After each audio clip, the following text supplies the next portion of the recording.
Hello there, my spooky friend. My name is Dane Bossey, and thank you for watching my very first video. I love all things spooky, scary, and supernatural, and if you do too, you should subscribe and support this channel. With that out of the way, let's get into today's video, which will be a little different than much of my other content because today's video is my own story. It's a true story about something that happened to me that was so strange and unexplainable that to this day it still haunts me. And it all started in the most inconspicuous way with a lost wallet.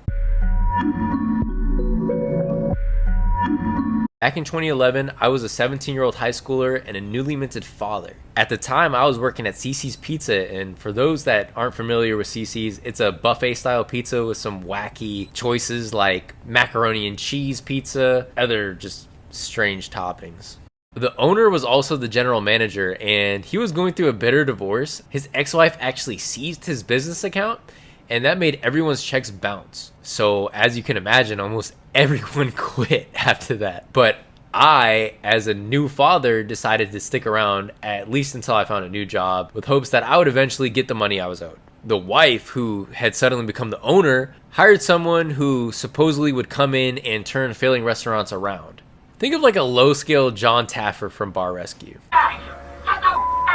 He was like 7 feet tall, brooding, and I was a little intimidated by him, to be honest. His first day, I went up to him and told him my check bounced and I hadn't gotten my money. He stared at me with this impassive face for like 5 seconds. So I'm not sure if he's about to yell at me or spaz or what. Then he's like, "You never got your check?"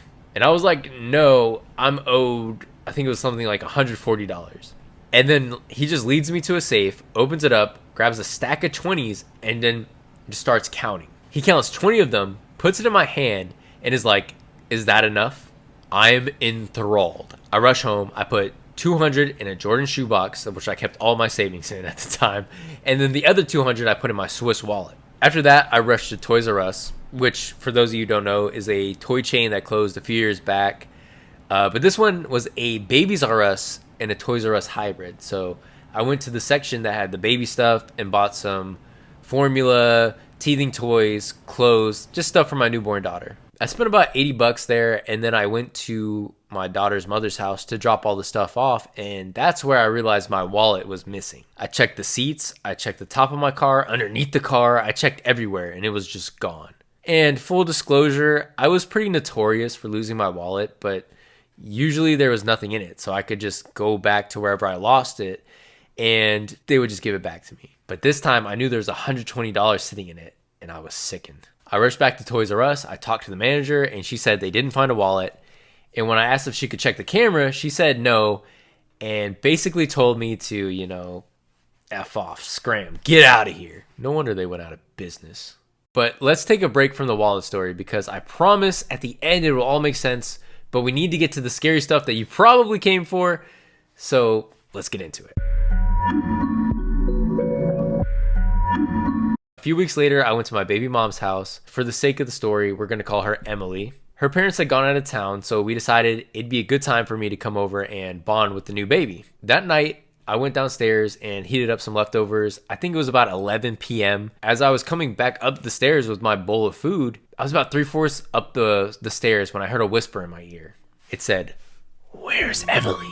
It sounded hostile and angry. I spun around. I had already turned off the light at the bottom of the stairs, so I was just staring into darkness with the glow of Emily's room behind me. I was staring into nothing. There's nothing there, just darkness. And I said, "Nope," and sprinted up the stairs like a gazelle, and I told her what happened. Emily was a little freaked out, but I was like visibly shaken. Then that night I woke up and saw my daughter in her crib, and she was staring at the ceiling laughing, and this was around 4 a.m. When I sat up, she went silent. And when I stood up and started to walk over to her, she began to cry hysterically. It really freaked me out. It was almost like something was there that she was laughing at, and then it was gone as soon as I stood up. I stayed over until the next night, and Emily's parents were scheduled to come home early in the morning, like 3 a.m.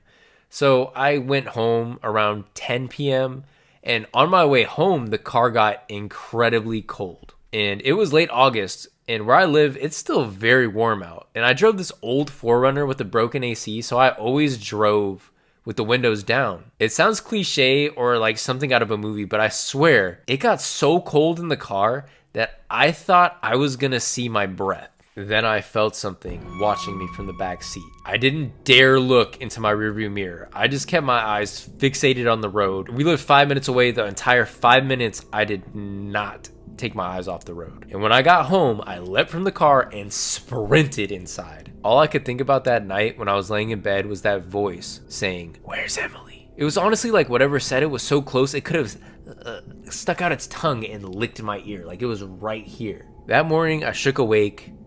I checked my phone, and back then I had a BlackBerry Torch. It was a phone that was touchscreen, but it would also slide up. So I would do that constantly to check the time. And when I did it that morning, it said, I remember this, it said 4:07. Then I rolled over and glanced up, and what I saw still terrifies me to this day. There are 2 glass doors in my parents' house. There's one that's directly in front of where I was sleeping at the time, and then one that was diagonal. So when I rolled over and looked at the one on the left, something was staring back at me. It was pale, but not like it hadn't gotten sunlight, like not like a vampire pale. It was charred and burnt looking. And it was just like a face, like a floating head, and the rest of its body faded and blended into the darkness behind it. But the worst part about it was that it was smiling at me. I felt like I was electrocuted by fear, and my body, for the first and probably only time in my life, went into fight or flight. I ran as fast as I could up the stairs, but my parents' house, the way it's set up, is that like you run to the stairs and it makes like a U-turn shape. You reach the landing and have to make a sharp right turn. So I was just pinballing back and forth off of the walls as I'm scrambling like a dog up the stairs on all fours. And when I finally reach the top, I don't really have a plan. Like I'm just prepared to Superman dive onto my parents' bed. But once at the top, I hear this voice, and it's my mom's voice, and it sounds like the voice of an angel. Just like that, it snapped me out of my fight or flight. Even though I could still feel my heart beating, I was able to calm down and tell her, I don't know what's going on, but I just saw something at my door. And without hesitation, my mom took charge, took me downstairs, and we looked outside, and it was pouring rain that day. And my parents' backyard was super muddy, so if somebody had been standing there, we would have seen the footprints. For the next few weeks after that, I refused to sleep downstairs. I slept on the couch in the living room, and I was just completely unwilling to be in that basement for any reason. On the rare occasion I did have to go down there, the air felt thick, like I could cut through it with a knife. It honestly felt like something was down there with me. And then one day I went down there and felt nothing, as if whatever was there was gone. So I just sat down there like normal. I was watching TV, and my mom came down the stairs, and she had this kind of sly smile and asked what I was doing down in the basement. I said whatever was down there was gone, and then she told me something that I'll remember to this day. She said that she called the guardians, and she explained it as loved ones from the past, such as grandparents and just other lost loved ones, and that she had called on them to protect the house. So I'm baffled, and I asked when she did this, and she said that she had done it that morning. Unbelievable. That same day, I went to pick up my daughter from her mom's house. I parked on the road in front of the townhouse where she lived and headed inside. I strapped my daughter into the car seat, and then I heard what sounded like somebody open my car door and slam it as hard as they could, like a boom! She had this big window, so I ran to the window expecting to see somebody or like just checking on my car. What the heck happened? I see something sitting on top of my car. I see this red square. I ran outside. I reached up and grabbed it. And what do I find besides my Swiss wallet? Soaking wet with my ID, my debit card, and yes, $120 still sitting inside it. Mind you, this is over 2 months after I had lost my wallet. And to make matters worse, we hadn't had a day of rain since the day I saw that thing at my door. I honestly still get freaked out just thinking about it. This story, believe it or not, is 100% true. And it's the reason I've become so intrigued by scary stories and urban legends. Because if something like this can happen to me, surely it can happen to anyone. If you'd like to share your own scary experience, whether it be supernatural or not, you can share it with me at dane.bossey.inbox@gmail.com. Who knows, if it's truly scary, I may even feature it on the channel, with your permission, of course. Other than that, you can follow me on Instagram or TikTok at dane.bossey, and until next time, stay spooky, my friend.